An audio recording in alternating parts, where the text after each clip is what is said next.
listening to Flop Culture, a podcast where I, Fionnuala Jones, speak to an esteemed guest every week about their favourite flop, as well as bring you up to date on the latest pop culture news. It's spooky month, happy October.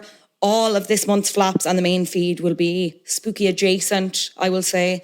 Very excited about it, and we couldn't be kicking off with a better episode, which we'll be getting to a bit later on. But first, some housekeeping. We're going live, baby. Flop Culture, top of the flops. November 29th, upstairs in Whelan's. Tickets are on sale right now. It's going to be so good. You can get your tickets from whelanslive.com. 15 quid, cheapest trips, make your Christmas party.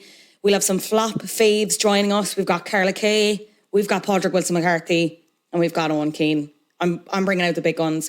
We're going to be looking at the year in review 2023 and deciding who is top of the flops.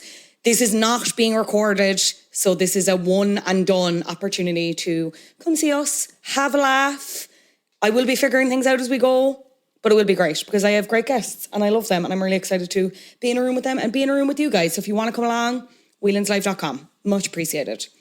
We are on social media at flopculture_pod on Instagram and TikTok. Please join us over there because that's where I usually tease the episodes and we have a bit of fun and play games and give hints and stuff like that. And you can see little video clips as well from the episode.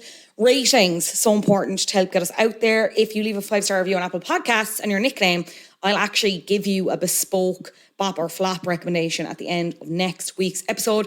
Simple as that, but you can leave a 5-star review on Spotify too, if you'd prefer to do that. And we're on Patreon, patreon.com/flop culture. Lots of content coming this month. If you actually want to see what's coming up, there's a free to read post. You don't have to be subscribed. You can see what's coming up. And if something tickles your fancy, you can subscribe. You're going to get a minimum 2 episodes a month. But yeah, go check it out and see if there's anything that interests you. And if you'd like to sign up, we'd love to have you. Let's get into some of this week's news, shall we? When I read this headline, I actively said out loud, this is the worst day of my life. Jodie Turner-Smith and Joshua Jackson are divorcing. She has filed for divorce. She said it irreconcilable differences. She has got the best lawyer in the world, probably best divorce lawyer anyway, Laura Wasser, on her case. Filed in Los Angeles Supreme Court the start of this week.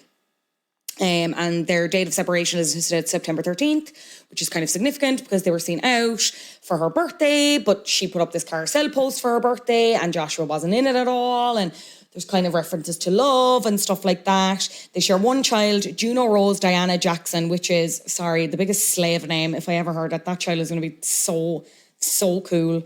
Wrecks my head.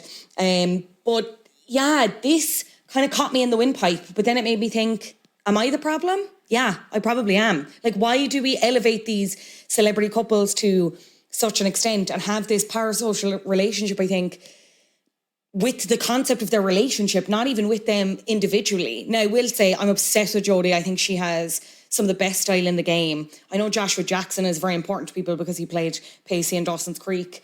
I kind of missed that boat because I'm a little bit too young, not to flex. But I do get it. Very handsome man. I get it.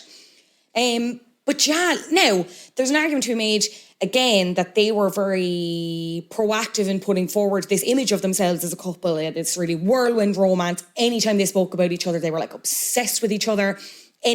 Whether it was an Instagram caption, an interview, she had watched Dawson's Creek, so was kind of like obsessed that she got with Pacey and talked about that very openly in a way that was just like, oh my God, these two people are horny for each other, so in love. Obsessed, you know what I mean? But we do this every time, and you'll see these memes go around because obviously this is a big year for celebrity divorce, and there have been some theories around that I found particularly interesting. But we always do this with couples, and you'll see memes where it's like, I know them kind of outing themselves as not being great people, but like Ashton Kutcher and Mila Kunis, God, if they broke up, my world would end. Emily Blunt and your man John Krasinski, they're another one. Like perfect couple goals. Blake Lively and Ryan Reynolds. Oh my God, love doesn't exist if they break up, blah, blah, blah. That's a very like unhealthy expectation to put on anyone, in particularly famous people. I can imagine that's very difficult. The thing with this split this has been rumoured for like a while, as in like probably this time last year. So around that time last year, they'd actually unfollowed each other on Instagram, which I know I've talked about on here before, isn't always the greatest indication. But at the same time, You are married to each other. What about their Instagram is wrecking your head that you're like, I cannot be looking at you. You know what I mean? Anyway, at that time, they were actually working together. They were doing SponCon with J. Crew, which is a retailer in the States. They didn't reference, like in the SponCon, they're shown to be a couple and whatever, but they don't reference each other in the caption, right? They did follow each other back after that, but this pattern kind of followed. It was very, and I suppose maybe no one would have read that much into it, only for the fact that they were so in your faces, to kind of mean a term, but I hope you get what I mean, that it was very like front and center. We're in love with each other. We're licking the insides of each other's ears, blah, blah, blah. Like anytime they were out together, it was for, like Joshua Jackson would be like with Jodie Turner-Smith. He didn't put up like a birthday tribute to her, which people read into. He's already got his people on the case. He's given statements to us and lots of PR. Now, this is from an insider. Allegedly, I should say, his people. Joshua was clearly caught off guard by Jodie's decision to divorce. They had their issues, as many couples do, especially two busy actors who are also juggling a child. Joshua obviously didn't realise it was this bad, that Jodie was this unhappy. Sorry, something very funny about the term juggling a child, because if that doesn't just conjure immediate images of them literally physically juggling a child, I don't know. Anyway, and I know Demois had stuff up about this as well. Again, obviously they're all rumours and all alleged. Lots of allegations about infidelity on one side. Who knows? Despite everything I just said, I'm sad because I did really like them together. But I'm excited for what Jodie does next and who she gets with next. She's just fascinating, very funny, so talented, love the fashion. Joshua, I care less about, no offence. Also, men, whatever. We got the trailer for the next season of Real Housewives of Beverly Hills, and shocker, it actually looks kind of good, especially off the back of the last two. Maybe this is just me. I was finding the Erica stuff very tiresome. I just found, particularly last season, like a difficult watch in the sense that it was just not interesting, very dragged out. And I know that's kind of Housewives to a T at this point, but particularly Beverly Hills is going through a real slog fest period, for me anyway. This season, it looks like we're actually going to get an insight into the Kyle Richards and Mauricio Amansky split, which I actually didn't think we were going to get, because it seemed, I think the news of them splitting up, at the time, I think it coincided with the end of them filming the season of Real Housewives of Beverly Hills, but they seem to have stuff, some absolutely crazy scenes. You have like Mauricio accusing Kyle of having an affair because obviously she's developed this really close relationship with a country singer called Morgan Wade that we've seen being played out in public. In the lead up to their split announcement, you're seeing interactions with her and her fellow castmates. You've got Erica Jane and Garcelle. Garcelle's asking her if there was infidelity. If there was infidelity, would you say? Kyle replies, I don't know. She's introducing them to Morgan Wade. You have Queen Dorit Kemsley asking her what the hell is going on. Mauricio at one point turns to her and gives one of the most, it's actually such an incredible scene, and I can't wait to see it play out in the show, even just based on this trailer. Mauricio turns to Kyle and says, I'm just glad it's you out there having an affair, because he's been dogged with infidelity rumours for so long. Mauricio turns to Kyle and he says, I'm just glad it's you out there having an affair. And Kyle says, for once, it's me. And the face crack of the century from Mauricio, it's insane. I think he's actually going to be really interesting to watch in comparison to the Housewives this season, and I'll tell you why. So the split was announced earlier this year. He's now doing Dancing with the Stars. They're still being like very publicly supportive of each other, right? The statement that they put out was kind of deliberately vague enough that it sounded like they were taking time apart, but it seemed like very much all open to reconciliation. That's the way it was worded. That's how I interpreted it anyway, and I'm sure that's how a lot of other people interpreted it as well. But he's obviously being hounded by the TMZ and the likes now. They're stalking him outside the Dance with the Stars car park to be like, hey, what's the crack? Any news? And I think someone had asked definitively about whether they were broken up. And he kind of said, no, I'm paraphrasing here, but he was kind of said no and just whatever. But I think then someone else was in his ear to be like, no, like we are separated. Sorry, that was misinterpreted, etc., etc. Which kind of gives me, he's not as well media trained as Kyle, and he's not as used to this type of scrutiny as Kyle. Kyle is also an actor.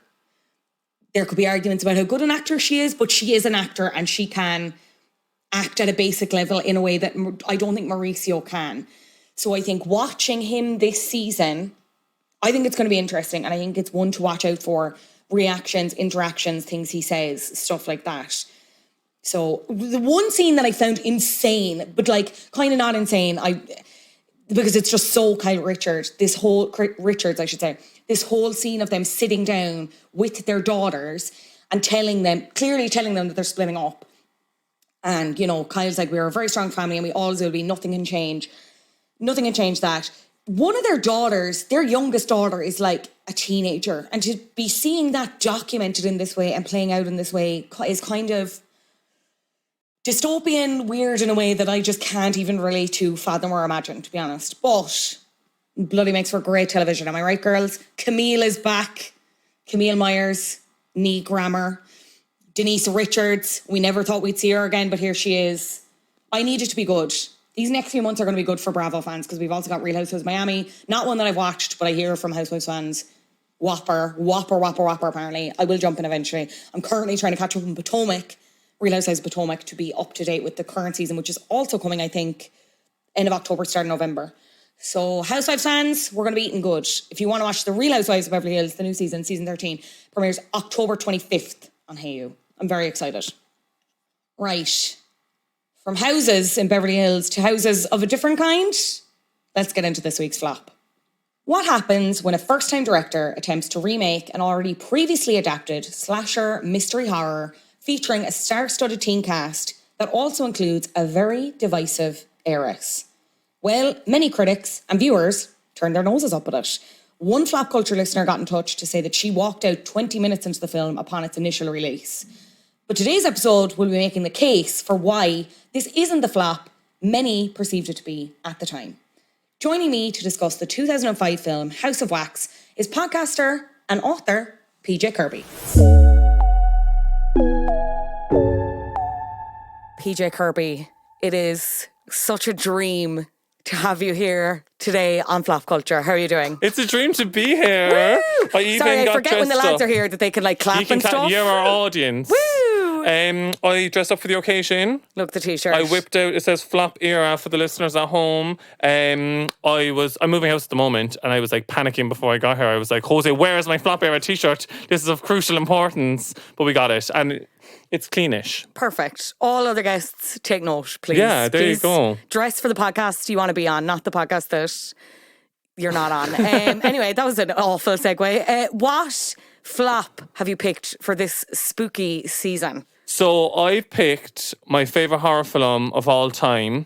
It's debatable whether it's a flop. The flop is in the beholder here. Mm-hmm. But I've picked House of Wax. House of Wax. The early 2000s classic.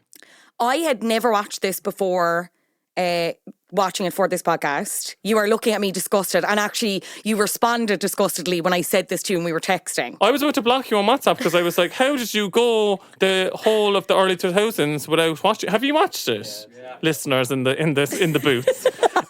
You have, but babe, it was everywhere when we were younger. It was like, I know, but I would have only been 10 and you're a little bit older than me. Oh, actually, I have to go. I wouldn't have been allowed to watch it. Do you know what I mean? Babe, we were watching it when we were so young. You're what not age, that much what older age than me, I suppose. I'm just turned 28. So I would have been 12. Yeah. Yeah. But was it 12s in the cinema? How were you getting into a 12s movie? No, we had DVD, babes. Oh, we had it on DVD. And it was glamour. We had this. So basically, we were a VHS household, right? Yeah. Obviously. Yeah. But when we were transitioning into DVD territory, Blu-ray was kind of taken over and everyone thought it was going to be like a hovercraft or something. My mum didn't understand what a Blu-ray was. But then they had those hybrid DVD VHS players and we just got that. Yeah. And the first DVD we got was the House of Wax DVD, which is kind of twisted and sick looking back on it. But it was glamour. It folded out and it was like embossed. So there was on the cover, if you look at it, it's the gorgeous redhead, but she's like being covered in wax. And like it was embossed with the wax. So it was like coming off the page. So you could feel it. Yeah, it was gorgeous. That is so glamorous. And we used to just watch it all the time, but like casually, like you shouldn't be casually just watching a horror film on repeat. Like I think that kind of indoctrinates you into like becoming this weird serial killer. I'm not really left of candles in the house, basically. Let's just say that. Interesting. So that's your earliest memory of it. And it's obviously, we'll get into it about what it's about, but obviously it's a horror film. Did you find it scary at that age? Back at that time, it was terrifying. But I think what I like about it, it straddles like this thing where it's like, it's scary, but not too scary. You know what I mean? It gets you a few jumps, but it's not like, oh my God, I can't sleep. You know what I mean? And it's also not mega gory either, even though it's kind of considered a bit of a slasher. It is a bit of a There are some iconic deaths. Oh, we have to get into them because I have a hit list of my faves. Okay, for anyone who's not familiar, what is House of Wax about? What's the plot? So House of Wax is the perfect early 2000s horror film full of like hot people who are really dumb and make loads of dumb decisions that get them all killed one by one. So basically the plot is this group of like hot people. I want to say, they're not meant to be teenagers, are they? They're going to like a football game, but it's not. Yeah, so I would say like just out of high school, maybe early college. Kind of that vibes. And they're all piled into the cars. One of the girls' brother just gets out of prison, Chad Michael Murray. He's like this ex-con kind of bad boy-esque. He tags along last minute with them. They're all going to this game, but obviously they get sidetracked. They have to camp out for the night, and then they camp out in the woods, basically. Then they kind of get lost along the way. Some of them try to go to the game. Some of them try to fix a car thing. Yeah, because they're in the middle of nowhere. Car breaks down.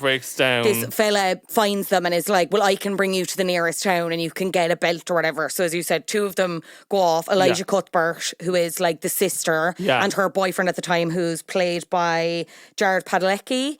And then the rest of them go off. So that's Paris Hilton, Chad Michael Murray. And either John Hayburns or Robert Richard. Anyway, Robert Richard went away. And then another one. Who's the other one? Oh, your man Dalton. That's John Abrahams then. Yeah, John Abrahams. Yeah, he goes as well. Stars of the cast, like. Very strong cast. They basically just goes, who's shit hot right now? So they took your man from the Gilmore Girls or whatever. He went on to Supernatural. Paris Hilton's first debut role, by the way. And then Eliza Cuthbert.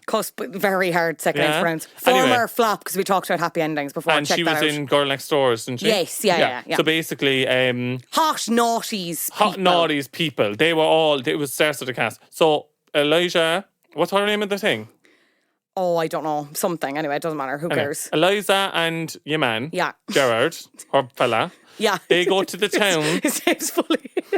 Jared. Jared, not Gerard. Not Jared. Jared, go to the town to get the fan belt when everyone else tries to go to the match. And then hell ensues, like mayhem ensues. They find this town, it's really eerie. There's a huge House of Wax museum there, and then they get this backstory, basically, of this crazy doctor and his wife moved to the town, and the wife kind of was a wax sculptor, and she had kids, and the kids were conjoined twins, and then the dad kind of went crazy, killed himself and killed the mom, and then you goes from there, basically. Do we give away all that? Yeah, do we give away? Absolutely. Give Are it we away. spoiling? Yeah, okay. spoiling. So basically, long story short, they meet this fella who turns out to be one of the twins, but you don't find out until later. And then the twins there's one fella in the House of Wax who basically they were conjoined when they were younger, and then their dad obviously cut them in half. Is that politically correct? You can't, but that's what he did. That's what he did. I don't know.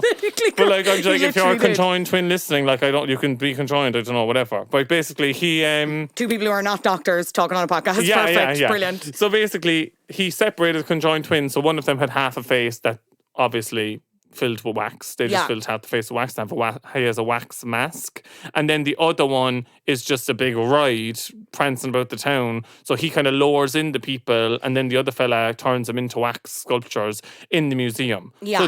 So it's like, it's the scariest thing in the world. Like, it's basically like they go into this museum and all the wax sculptures are actually people who they've murdered and covered in wax.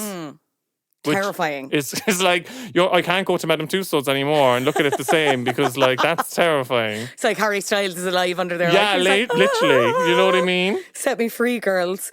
Yeah, very scary. Very... After you kind of establish, then there's evil twins going around killing everyone that comes into town and turning them into wax. All that happens then basically for the rest of the film is they just kill each of them one by one and turn them into wax. Yeah. That's basically the film, right? Yeah.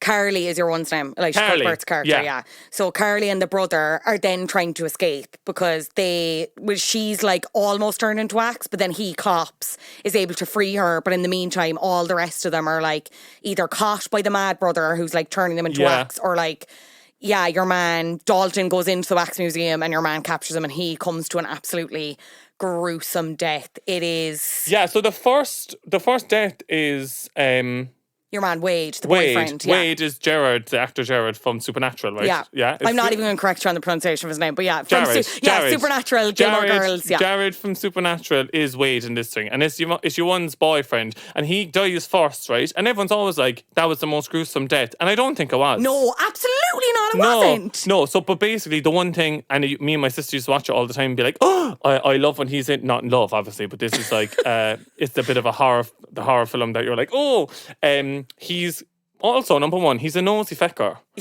Everyone's like, he doesn't deserve to die. And I'm like, but he kind of has no respect. Like, he goes into the wax museum with your one, right? With Carly. Or Carla. What's her name? Carly. And they're walking around. She's obviously being like, this is a bit creepy. And then he's whipping out the lighter, burning everything. And I'm like, stop doing that. He starts like scaring her with the dog. And then he's just nosy. So then when they go to the gaff, they go back to Bo is the killer, one of the brothers' names, right? The hot one. Bo brings him back to the gaff and he goes in to like have to go to the bathroom. Yeah. And if he just went for a piss and walked back out, got into the car, they would have been grand. Probably would have escaped. Yeah, but no, he's thick. Like, they're all just hot and stupid. So he's walking back out and he sees the door open and then he goes in to have a nose in the office. Nosing at everything. Yeah, and he's like, and obviously if you go into the office and you see like, it was like a cow fetus in like jelly and all this stuff, you wouldn't be playing with it, you'd run away. Like. Yeah. But he's like wandering around the gaff and then basically the other brother, Vincent, his name is. Yeah. The one with the waxed face, lifts up the floorboard and then cuts his Achilles heel with a scissors. Oh, like imagine that. Imagine someone just cutting your Achilles heel with a scissors. You just drop to the floor. Like. It's awful, but it's so good. It's so good. Visceral. You can really feel it. Like. Yeah. So basically then he just drags him. And then what they do with everyone, they just hook him up to this machine, spray him in loads of wax and then put him in the wax museum. But everyone's like, oh, he did, on the forums, like, because I used to be mad into like dissecting it. They're all like, he didn't deserve to die. And I was like, no, he was actually a bit of a prick. And also he was really jealous. I was just about to bring that up. He's such a jealous. Anytime anyone's like vaguely nice to Carly, he's like, oh, you're going to fuck them now? Like, another member of your fan club. Fuck off, you fucking insecure loser. Yeah, like. I think as well, though, and I have to get your opinion on this. Like, I think in that whole film, it's definitely shot through the lens of the male gaze. Oh yeah, 100%. It's like it's a early 2000s horror film. So like you want Carly's the main girl, but like she's always just hot, right? So for example, at the start she falls into all these like dead animals because it's like there's like a smell in the forest where they're camping, and she tumbles and falls into these dead animals, and then she gets out, and then her brother is like Michael Murray is like her twin brother is like, take my vest. So she has this like hot like white vest on, but then it kind of rips and now it's like a cute little crop top. And then when she I was looking at that, I was like, did the tank top change shape or what? It's like a gorgeous like Urban Outfitters crop top then. And when she gets her finger like chopped off, but they glue her lips together, right? Silencing women. No, you know what I mean? They glue her lips together when she's captured, but then she rips them open so she can scream for help, right? But if you ripped her lips open, they'd be pumping bleeding, they'd be disgusting. Blood. But it just looks like she has a gorgeous MAC lippy on. A gorgeous rouge. It literally just looks like she went into Benefit and goes, girlies, do my lips. You know what I mean? So, and as well, she's like, she's the protagonist and she's like fighting to stay alive, but the person who's saving her all the time is her brother, the man, you know? Can we talk about that though? Did you think there was like a weird like sexual chemistry between her and it kind of felt like they were like shipping the two of them? It and was I was like, so weird. I'm glad I wasn't the only one that picked up on this. I was like, why is it like... And I know the whole thing is like, because obviously they're twins and they have like this fractious relationship at the start because he went to jail for... he robbed a car and like she wasn't really sound about helping him or like didn't give him an alibi or something, so he's kind of fucked off about that. And then obviously this whole trauma like brings them together, but even then there are a lot of like lingering shots where it's like, are you gonna fucking kiss or what? Literally it's so flirty and as well I think it's always on the brother's side. He's always like, he's looking at her, I'm like, you kind of want to fuck your sister and it's weird. Like, it's so weird. If you go back, you can never watch it again after we say this, because I felt the exact... And I was going to bring it up later about the incest bits. And I was like, it was so... Like, she was more...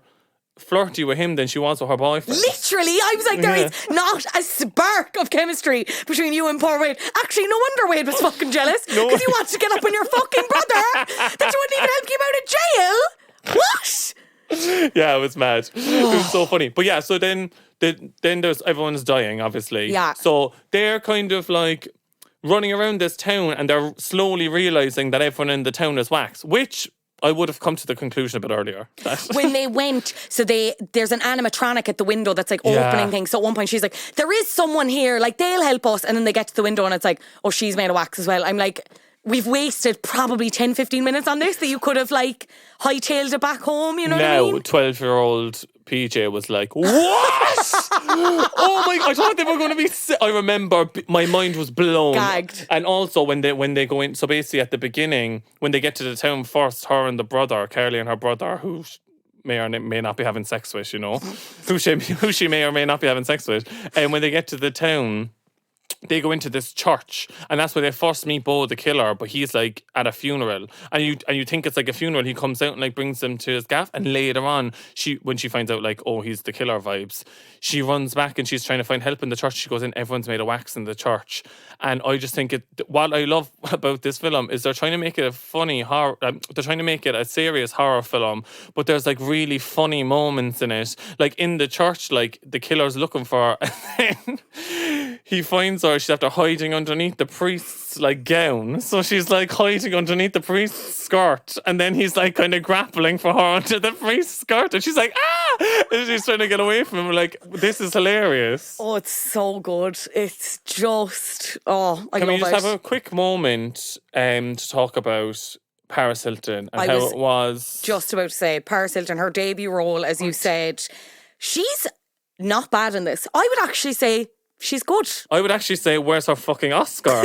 Because it was her debut role. The critics were up against her. Everyone was like, she's going to be shit. She's going to get killed off in the first 5 minutes. This is a PR stunt. And she was serving death. She had a storyline about being pregnant that made no sense to the plot. Perfect, yeah. Brilliant. Yeah, like literally, she came out of nowhere. They'd be just talking about this wax thing, and then they'd be like, so you're going to tell him you're pregnant? I'm like, why?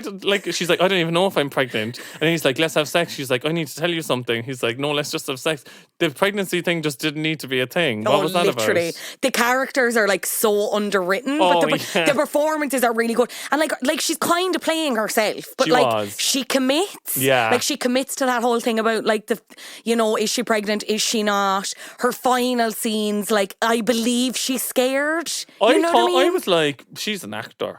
She got that contract and she was like, I will serve pussy cunt and be so terrified for you. You know what I mean? She was like, get me an acting coach now because I want to show the girls that I can do it. But I did think it was kind of, not shady, but like, the director knew what he was doing when he goes, and we're going to have someone with a video camera filming you having sex from a tent. I was like, oh. Oh, I actually never even caught that. And that's so true. Now she looks gorgeous. Yeah, because their other friend, Dalton, is like filming everything and everyone's like, you're being such a fucking weirdo, whatever. And then the video camera ends up going missing the first night and everyone's like, that's a bit weird, whatever.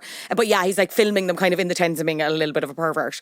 And I think that was one of the moments I knew I was gay when I was like 12 years old, and I was seeing her in the red bra and I was like, work, instead of being like, oh my God, she's so hot. I was like, work, bitch, like you better fucking run. And I just love in early horror films, like in the 2000s, when the hot girl is running away from the killer, but she's still looking hot. You know what I mean? She looks, the blonde is fresh. Like you could smell the purple shampoo. She just got the purple wrench. Yeah, she just got that done. And she's wearing the baggy hoodie and it's off one shoulder. Yeah. You know what I mean? Do you know what I kind of admire as well? A lot of other people in her bracket would not have done the death scene the way. Like, I think a lot of people would have argued. Like, her death is probably... I think that's the worst. One of the worst and, like, goriest in it. And she was all, like... She said in an interview, she was like, I was really hot when I died. And said, was like, I thought it was the coolest death scene. It's really awesome. I cheered. It was dope. Like... Yeah. Pulled through the head. And then filmed after, just like... What? Also, pulled through the head and, like... The way he squashes it afterwards. Yeah, he's squashing the head down. Like, and you can hear it. I think that was that was the most gruesome death, I thought. Yeah. It was. 100%. I think Dalton's comes kind of close as well. Is that when he's beheaded? Yes. Yeah, that was good as well. But also kind of feel like he deserved it because he was being a bit of a melt. Get out of the house of wax and find your friends. He was so not. But now, the one thing I would say, I thought he was a bit creepy because he was mad for the sister. But did you understand that? Because there was this whole, like, they previously went out or, like, they worked together and then... I just think I think what they would do is they'd get people in the set and they would just randomly they'd be like, okay, now you like Car. And they'd be like, oh, why? And they'd be like, it doesn't matter, just say it. You're going to die in 5 minutes anyway. That's why there's like no depth to any character. Because when they try, like when he gets put in wax and then they find him in the room and they try to like rescue him and Chad Michael Murray ends up beheading him like again essentially. Yeah, double beheading. Wax. And Carly's like, nah, has the most like insane reaction. I'm like, he's a fucking dweeb. Like, it's grand. And you don't love him. Like, Wade is sexier. And to be honest, your brother is sexier, you know? Like, but as well, later on, she sees Wade dead and she's literally just like, oh. Anyway. She's just running. Now she's being chased by a man who, like, can we just talk about how I could fix Vincent? Do you though? Like, I just think, so basically there's twin brothers, like, that's the whole thing. Bo and Vincent. And as you said, Bo is like kind of the brains and the brawn of the operation. And he's crazy. Yeah, he's crazy, but like he, as you said, he lures the people in for Vincent to make the art. Like their whole kind of thing is like they finishing what their mum did. Finishing what their mum started, because she was a really talented wax worker and so was Vincent, but Bo wanted him to start using real people so they were more realistic. Yeah, which like and as well at the start kind of like loose plot lines, I will say, but yeah. But even at the start, like there's like a scene in the beginning which establishes like their backstory. Yeah. And Bo was like, Vincent was always a really good child, so like he wasn't. This sounds terrible saying, so he wasn't restrained when they were having brekkie at the table. Whereas like Bo would come in, he'd be screaming, so they'd strap him down, and he'd have like these scars on his hands and stuff. So that's how you know he was like the more crazy one. And I think it was now obviously very loosely a nod to society and how we judge people too quickly.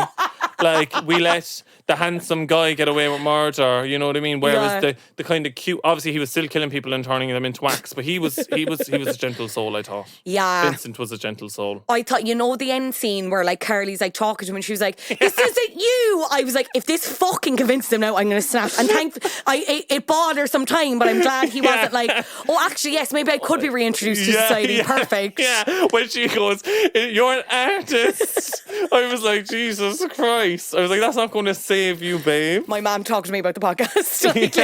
Like, oh my God. I will say a lot of its strengths lie in the kind of set pieces and because they do make it like, even if it's not explicitly scary always, the town, I always think an abandoned town is creepy. Scary vibes. The fact that the museum, as fucking ludicrous as it is, the fact that the whole thing is made of wax and then it all melts, that whole thing is like feeling claustrophobic, like. Yeah, and it's like it's melting all around them and they're like falling into it. And apparently, because on the DVD that I used to have, there was a behind the scenes with the characters. Oh, and perfect. Obviously, when you were younger, you'd watch all the BTS. Everything, like. yeah. So we were watching the behind the scenes, and apparently, while filming, there was a fire on set that set them back loads. Do you know more about that? Do you know the details? Cost them like $10 million, I think. So they were filming it in Australia, along Australia's Gold Coast, and they built like an entire town of sets to shoot on. And basically there was this accidental fire from an unattended candle, which was just insane. Yeah, nobody was injured, thank God. And they were able to get it back in insurance. But yeah, it cost approximately like $10 million in damage. Like, insane. I just don't. I'm still shocked that you didn't know about it because, like, I thought it was like the horror film of our generation. I knew about it, but I just never watched it. And I remember, all I remember around it was Paris's casting and like the stunt and the reaction to that, and how that carried such a negative connotation. Yeah, like it has like. Critically, I think it is. It's like 27% or something on Rotten Tomatoes, and I'm like, that seems ridiculous. So harsh. I've watched much worse horrors. I'm like, it's scary enough, it's gory enough. Yeah. Yes, the writing I think is where it falls down, but I think everyone does the best job at what they have. Yeah. And they're the hottest stars of the early 2000s. Yeah, truly. Yeah. Well, debatable, but like. Who is the modern day Chad Michael Murray? Because he is in bloody everything.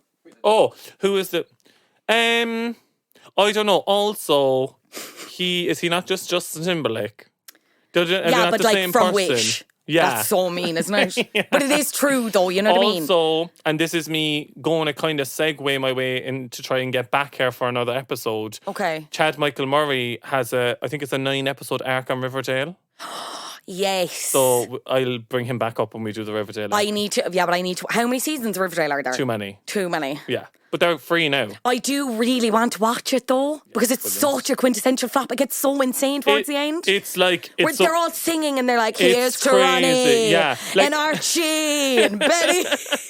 No, and it's also we can't go into it now, but basically we absolutely cannot. It's where the term flop came from, I think, because it's so bad. But was this not like was that not kind of his jumping off comeback point? No, I feel like he's trying to do a few more bits again. He's trying to do a few more bits again, but like back then Chad Michael Murray was like the boy. But who is he? I think now is it Paul Mescal? No, because like Paul Mescal is actually good. Yeah, and it needs to just you know what I mean? You need like, to just be dumb and hot. Okay. Hot, dumb, often the lead, like protagonist in things. Yeah, who would it be? I was trying to think about it, and there kind of really isn't anyone in that. I thought it was Noah Centineo for a while, but he hasn't actually done. And people kind of hate him now, don't they? Yeah, people kind of. Whereas, like, I don't think actually anyone. I don't hate Chad Michael Murray. I'm like, fine, whatever. It's grand. And like, thank you for Cinderella Story, but like, otherwise, I'm like irrelevant. Do you know what I mean? Yeah. I I think I would be kind of Noah though. Noah, someone like, is that the man from All the Boys I Used to Love or whatever? That's not what it's called, but yeah, it's close enough. Perfect. Are you like a horror fan? Have you kept up with it as you've gotten older? It's weird because I think I used to be a horror girl when I was younger for some weird reason. Okay, but not as much now. Not really now, no. Like I went to see, what did I see recently? Is it X? Is that what it was called? And it was like a trilogy that built up to Pearl. I'm a star. Yeah, but I haven't seen it. It's good. So I went to see, Jose's like, I hate horror. And I was like, yeah, but this is an A24 horror. So it's like a classy horror, you know? I was like, and it'll be like shot well. You know, the blood will be shot on film, you know? So I brought him to that. And literally, we left and I was like, oh my God, that was shot really well. I don't know, it was a bit like, I don't know, did I love the storyline or whatever? And he was like, that was the worst film I've ever seen. And he didn't talk to me for the night. He was like, I hated it so much. He was like, I feel like I need to go to therapy after it. He was like, why do people make films about people killing people? That's so weird. And then I was like, yeah, I suppose like you would, like it is weird that I think as a genre, like we just love watching people be murdered. Yeah. Now I will say I kind of prefer the ooky spooky horror. Oh, you know, like I love a demon or like a ghost. That doesn't really count when they're killing people. Other people killing people, I get it. A bit depraved. If it's too close to home. Yeah. Yeah. Whereas if it's like Final Destination or something. Yeah, I used to like Final Destinations. Me and my friend group are like big into The Conjuring. Okay. Do you know what I mean? Have you seen? And actually, your man that directed, no, he didn't do this, but it's actually the writers. So it's Chad Hayes and Carey Hayes are the writers or the screenwriters and producers on this, and they actually went on to do The Conjuring in 2013. Oh, really? Yeah. There's a big horror background for a lot of them. So you have like the director as well, Jean Colette Serra. He went on to do Orphan, which I haven't seen, but it's supposed to be very good from 2009. The Shallows. Did you watch that? It's like Blake Lively. And I've heard of it, but I didn't watch it. Again, also supposed to be good, but I haven't watched it. And he's done a load of, like, to be honest, shit ones with Liam Neeson. And then he also did Jungle Cruise, which was like a Disney thing recently. With like a weird spanner. It's like Emily Blunt and like Dwayne The Rock Johnson. Yeah, it's very, I think horror. Like I'm anti the whole supernatural one though, because I think really, why? Because so for example, take House of Wax, right? Yeah. I could probably kill Bo, right? Okay. After I seduce him because he's like a zaddy. But like, he's a bit hot, isn't he? He's so hot. And also, he's the dad in Cougar Town. Do you ever watch Cougar Town? Cougar Town's a bit of a flop. Will you come back and do that? But Cougar Town's amazing. I know, but didn't it? No, let's take this off mic. Anyway. People... I was wondering what I knew him from. Yeah. Oh. Also, for the listeners at home, when I say things are good, I love watching flops. Like my favourite thing to do. What's that other one you watch on Netflix? Warrior Nun. Warrior Nun. That's shocking. Let's be careful now before we drag Warrior Nun through the mud because that's fucking cinema. PJ, was it not literally just cancelled there recently? It's not cancelled, is it? I think it is. But what's going to happen? We were left on a cliffhanger. Will you keep talking about supernatural fucking find horror? out. Why you don't like it? I'm going to Google Warrior Nun. No, I don't like the supernatural stuff because I feel like I could take the real life people. So if there's a murderer who's a person, I have a level playing ground to be able to kill them because it'll be man v man. I'm 6'4", you know what I mean? I used to play rugby. Yeah. Like, you know, I used Thai box when I was young. You know what I mean? I stand a chance. Whereas, like, if it's the fucking devil coming out of the floor, I'm sure I might as well just die. You know, I wouldn't even try that stage. You know what I mean? So, do you know, like, I don't mind watching a horror when it's a person that I know I could kill, but if it's a supernatural thing, sure, you're fucked. Yeah. If you're in a house that's trying to kill you, like, you need to just demolish the house. You can't win against a house. You can't yeah, win but against then the whatever house. The demons house in the always house wins. It's the same. whatever demons in the house though is going to come back and find you is the thing. Well, you're just making up rules now. No, but that's generally what happens. Is that not the whole conceit of The Conjuring? That the house is fucking haunted? But then do they get out and they're grand? Or no, did they think was that... Anyway, doesn't matter. The Nun was... Here, I hate to say this, but The Nun is cancelled. As of recording. Hopefully something changes in the meantime. But Okay, guys, what you call the flappies? What you call the flap Top of the culture flops. listener? What you call the flap culture listeners? Oh, wait, they don't have a name, actually. Okay. We can't call them floppies. That's floppies? desperate. Floppy disks. The floppy disk? Floppy disks. Anyway, the listeners, we're going to start a petition to get Warrior Nun back. Yeah, because perfect. It's amazing. And also... it's kind of anti-religion to cancel it, is it? I don't know. Anti-church. Wait until the Pope hears about. Wait until the Pope hears about this. No, I bet you the fucking Pope was the one who behind cancelling it because it was too good. Yeah. And it was giving nuns in the monastery ideas that they could rise up the ranks. You know what I mean? Like, absolutely not. Absolutely not. I'm just panicking now that the Catholic Church is going to shut down the pod. Anyway, back to horrors. What did you think about the marketing campaign behind it, and specifically around Paris's casting, because that was kind of one of the other things that like buoyed the movie, and this was before social media as well, but like she was cast and people were like outraged she was cast, like the horror fans, but they had this whole like tagline that was basically "See Paris die." So you'd have photos of her like standing next to the tagline. Brilliant. And like it's funny because at the time it's like kind of steeped in misogyny, but she's nearly able to turn it around. And you look at it now and it's like that's kind of camp that she was able to just be like, "Fuck you, I'm making my absolute bank." And again, I maintain she is not the worst part of this whatsoever. No, she's not. I thought she was good. I think she's so good. Yeah, also, I just love that she doesn't give a shit. You know, she wasn't like, I'm a serious actor. I'm not going to stand next to a post that says "See Paris Die." She was like, that's hot. She was like, get a picture of me. You know what I mean? Loving it. Also, I need to show you this picture from, they did an interview with, I think it was Us Weekly or something. And doesn't this picture just scream 2000s cast? Yes, I saw that picture. Yeah, 100%. It's... I looked at it. Because I was reading something about Chad Michael Murray. I was like, "Oh, is that the One Tree Hill cast?" If you looked at it kind of quickly, I was like, "Yeah, your eyes would need to like readjust." And also, she has the bump it in that one, Paris. No, but I think Bumpets are a flop. What? Bumpets are a flop. I don't know if I get a whole episode out of it, but God love me, I try. It's sounding like I'm praising it a lot. There are flops. There's some plot holes in the film and stuff. So what do you think doesn't work? Or like the writing is just shit. Okay. So it's an adaptation of like, it's a remake of a remake. So basically... Now, it's a very loose remake, I will say. Because I was like, oh yeah, and I haven't watched this, but I think I will now. So it's a loose remake of the 1953 film of the same name, which is a remake of the 1933 film, Mystery of the Wax Museum. But like the plot is pretty much entirely different. So the 1933 film Mystery of the Wax Museum tells the story of a brilliant wax figure sculptor whose museum of priceless sculptures is burned down by a duplicitous business partner, resulting in the permanent scarring of your man's face, the artist. The unhinged sculptor then returns years later, intent on both revenge and rebuilding his collection of cherished faces by any means necessary. Things only get worse when he meets a woman who looks just like his lost masterpiece, which is like a thematic callback to something, and becomes intent on making her a permanent addition to the exhibition. So like, it's not... There are like bits of it that are similar, but... They just goes, he turned people to wax, we'll just take that bit. Yeah. And that was it. So you haven't seen that movie either? I haven't seen that one either. Because it's like, is it silent or old? It's old. Is this? I don't know if it's silent, but it's old. It's something like something you'd play if you want to impress people, to be like, I watched a 1950s film kind of vibes. You know what I mean? But I'll watch it. Maybe no, I won't. I'm never going to watch it. Yeah, don't tell lies in the podcast. Yeah, I won't lie. Perfect. I'm not going to lie to the flappies. Thanks. But basically, I just think the writing is shocking. It was so there's no plot. Like all the characters are half baked. They just all have like they're all walking cliches of themselves.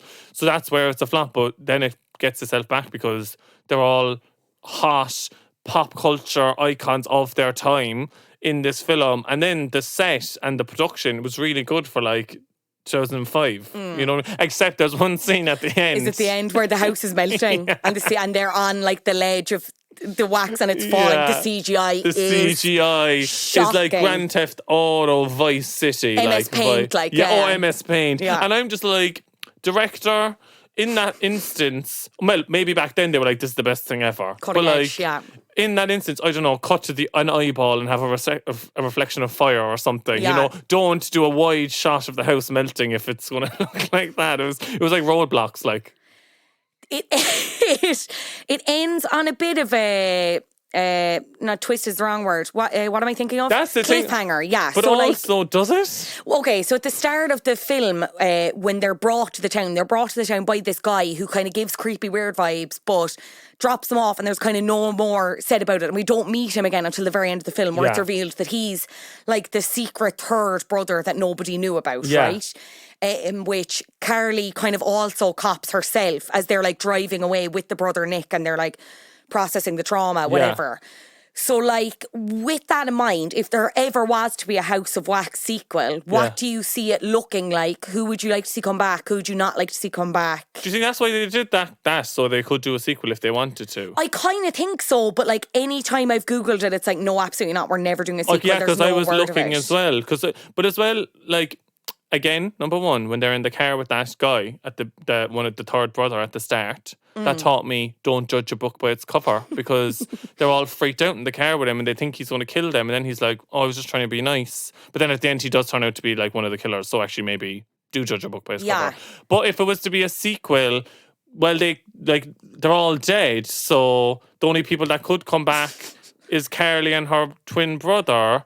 And they're obviously going to be in jail. Can they go to jail for incest? Because they're obviously going to be in prison or something. They could go to jail for incest, yeah. Does that an interesting movie make, though? Yeah, I'm not sure. Maybe after they start hooking up with each other after they leave, because the sexual tension on camera off the charts. is off the charts. So maybe they come back and maybe they're all crazy.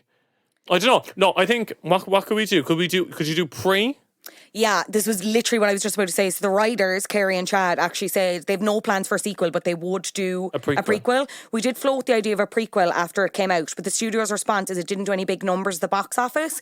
But if we approach it now, it could be a whole different story because of the fan base. Because it does kind of, I don't want to call it a cult following because I don't think it fully has that, but they are right in the sense that it wasn't a total box office flop, but it didn't make it made 30 million. So it caught, but it caught, like, that's still not huge enough numbers to warrant. Oh, but I like 30 million. Yeah, absolutely. But it cost $40 million. Yeah. Only made 70.1. I don't mean only, but you know what I mean. Okay, I know what you mean. In terms of financing another movie. So yeah, you're thinking like maybe a prequel with the brothers. I think that would be scary and seeing their home life. And I want to know why the two of them just let your man. I suppose was your man the brains behind it all, really, or you know what I mean, the guy who drove them to the place. Yeah, because when I think about that, I'm like, so he's the third brother, but what was he doing? Bringing them to the town, and then. I think this is how the operation worked. I think my angel Vincent just wanted to make some wax sculptors. Okay. Yeah. He just wanted to make some wax sculptures, right? Yeah. That's all he wanted to do. He didn't want to kill anyone. He was Mam's boy. He misses her. I'm so sorry. He's lovely, right? Yeah. Wrong place, wrong time, poor Vincent, right? Yeah. And he has a half a face. So, like, society threw him to the sticks, right? Yeah, absolutely. So he's an angel boy. Bo's insane. He's too hot for his own good, right? He's just crazy, right? And then he kind of corrupts Vincent. Okay. But then I think the other guy's role, which I don't know his name, the guy who was the kind of hillbilly guy who was like taking all the roadkill. I think his job was to get people, because they were saying they pull people off the motorway and that's how they get them to town. He's the mastermind who gets people from the road into the town. So you could argue he's actually the worst person, because otherwise people would have just went to the match or like kept their journey going. But he was like, no, come in here. And then he gave them over to the crazy Bo fella. So I think Bo's in charge. Your man is the kind of like guy who gets people in for him, and he kind of wants to impress Bo. And then I think Vincent's just like misunderstood. Yeah. Do you know what I mean? Yeah. So misunderstood. He Sweetie is. boy. Sweetie boy. Why should someone watch it? Like, what's your elevator pitch for why it's not actually really a flop and people should embrace it wholeheartedly. I think it encapsulates the early 2000s perfectly because it's just all vibes, no story. You know what I mean? They're just all these like generically hot people dying, and it's also like a mild horror. So like if you're a horror fanatic and like your partner's like, oh, I don't like horror, like I don't like guts, all that stuff, you could ease them into it with that. Like you could make them watch that first, and then they're like, oh, that wasn't too bad, and I kind of live for Paris, you know? Yeah. So that's why you should watch it, I think. Cian's not really into horror, my fiance, and Woo! and so it's pathetic. And he watched it with me, and he was like, "Oh yeah, no, like he enjoyed it, and he found it scary, but not like terrifying." So good entry point for someone. Good entry point. Yeah, it's like a gateway drug to horrors. You know, it's the weed of horror films. It's the weed, if you will. You know of what I horror mean? films. What a comparison. PJ, what a joy it's been. What a blast. Joy. Where can people listen to you, find out more about you if they're interested? What am I plugging at the moment? What are you plugging? Have a look. So me and my best friend Kevin have a book coming out in October called The I'm Grand Manuel. So buy that. And then you can listen to my podcast, I'm Grand Mam, on any streaming platform. And you're on Patreon. Plugs Patreon. I'm on Patreon. Oh yeah, obviously. On Patreon, we do an extra podcast called Don't Tell Mam. And then just follow me at PJ Kirby. Stunning. We can be buddies. You'll have to come back. You've a bag full of flops. Yeah, I'm ready for Cougar Town. I'm ready for Riverdale. We are going to have to Warrior Unknown, I think. Oh, we'll have to do... Well, that's going to be... I know you're in denial about it now, but I think once you turn the corner, we'll get a good conversation out of it. Okay, I'm just going to need to mourn the loss of it first. Yeah. You're actually after kind of ruining my day. But it's fine. Perfect. I love it. I love when guests say that. PJ, thank you so much for joining me on Flop Culture. Thank you. Bye, floppies. Woo! You can find PJ on all social media at pj.kirby. He co-hosts the smash hit podcast, I'm Grand Mam. You can get that wherever you get podcasts. He does that alongside Kevin Toomey, who is invited onto Flop Culture. Do not let him tell you otherwise. He's picked a great flop. It's scheduling issues, okay? We're going to get him eventually. I can't wait. Together, they have written a book, The I'm Grand Manual, and it comes out October 12th, which is next Thursday. You can pre-order it now, wherever you pre-order books. Extremely important for first-time authors, and it's going to be such a gorgeous but relevant and I think helpful read for so many, like all of their work is. And I'm very excited and just want to extend a congratulations again to the two lads. Finally, who's top of the flops this week? You're a flop. Top of the flops this week. Let me tell you, not a good week for Love Island winners Jess Harding and Sammy Root, who have split 2 months. 2 months. That has to be some kind of new record. After the ITV dating show finale aired. Took home the 50k prize together and they've called it a day. I'm not shocked. I don't think anyone else was shocked. I mean, they won least compatible couple in there. If you watched the season, you'd struggle to even think that they liked each other. I think people really thought it was going to be Whitney and Lochan, but alas, we're not getting into that now. They're still together. Sources have been telling people that the relationship has changed since leaving the villa this summer. Sammy was straight out with a statement once this hit the media, which I'm going to read now. Jess has said nothing. She's away on a girls' trip, remaining kind of unbothered, but still, I don't know, probably peeved, I would imagine. Probably peeved. Sammy on his Instagram story said, "Hi guys, I thought I would come online to address today's news with me and Jess. Yes, we had a private conversation regarding our relationship, but this was left up in the air, as Jess is still away and we haven't had a chance to speak in person. For me to then see today via the media that we had officially broken up came as a total shock. To be totally clear, I at least wanted a face-to-face conversation to see if our relationship could be saved and felt this would be the respectful way forward. We had the most incredible experience winning Love Island and I genuinely saw a future with Jess. I was committed and respectful to our relationship. Unfortunately, things don't always work out the way you'd hoped. Despite how this is all played out today, I think Jess is an amazing woman and genuinely wish her all the best." I mean, maybe this puts to bed the rumours that there are certain contracts around how long Islanders can stay together. Because as I said, this is incredibly short for two winners. Even two winners that hated each other. You know what I mean? Even with the likes of, we'll say, Ekin-Su and Davide, they were kind of immediately dogged by rumours that they actually weren't together fairly early on after leaving the villa. And they stayed together, whether that was genuine or them keeping up a pretense, They committed. You know what I mean? They did what they could to get the reality show where they were eating spaghetti like Lady and the Tramp in Italy, you know what I mean? And going to Turkey and doing bits, you know? Jess and Sammy couldn't even keep it together for that. You know? If this isn't proof that, like, we are really, really, truly out of the golden age of Love Island, then I don't know what is. I don't know what is. Because I think even for them, from there, and look, listen, don't get me wrong. If a situation is making you miserable, do I expect you to stay in it? Absolutely not. But you are so much stronger together as a couple within this Love Island ecosystem. That's just facts, like commercially, in the media. So I don't know. Does irrelevance await? I'm not sure. Anyway, Love Island officially in its flop era. Love in its flop era? ? Let me know. helloflopculture@gmail.com. Flop culture returns next week. Last week's hint was far too easy. So all I'll say this week for next week is this is a feminist text. My name is Fionnuala Jones. This has been Flop Culture. Editing was done by Adam Shanahan. Until next time, bye-bye.